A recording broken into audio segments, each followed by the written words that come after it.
امام ابو داود رحمہ اللہ نے بواسطہ محمد بن عیسیٰ اور عثمان بن ابی شیبہ روایت کیا، سیدنا عبداللہ بن مسعود رضی اللہ تعالیٰ عنہ نے کہا، لعنت کی ہے اللہ نے ان عورتوں پر جو جسم کودیں اور گدوائیں۔ محمد بن عیسیٰ نے کہا، اور جو بال جوڑ کر لمبے کریں۔ عثمان نے کہا، اور جو چہرے کے بال اکھیڑیں۔ پھر دونوں شیخ روایت میں متفق ہیں۔ اور جو حسن کی خاطر دانتوں میں خلا کروائیں، اللہ کی خلقت کو تبدیل کریں۔ یہ بات بنو اسد کی ایک عورت کو پہنچی جسے ام یعقوب کہا جاتا تھا۔ عثمان نے یہ اضافہ بیان کیا اور اس نے پورا قرآن پڑھ رکھا تھا۔ پھر دونوں شیخ روایت میں متفق ہیں۔ وہ خاتون حضرت عبداللہ بن مسعود رضی اللہ عنہ کے پاس آئی اور کہا، مجھے آپ سے یہ بات پہنچی ہے کہ آپ نے ان عورتوں پر لعنت کی ہے جو جسم گودیں اور گدوائیں۔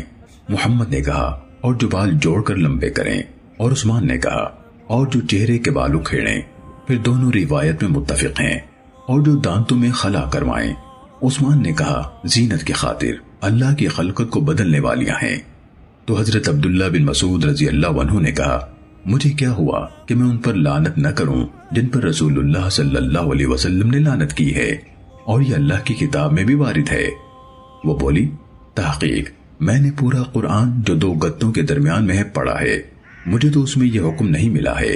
انہوں نے کہا، اللہ کی قسم اگر تو نے پڑھا ہوتا تو یقیناً پا لیتی۔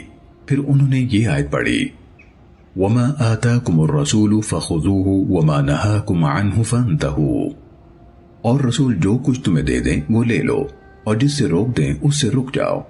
عورت نے کہا، میں ان میں سے کئی چیزیں تمہاری بیوی پر بھی دیکھتی ہوں۔ انہوں نے کہا، اندر جاؤ اور دیکھ لو۔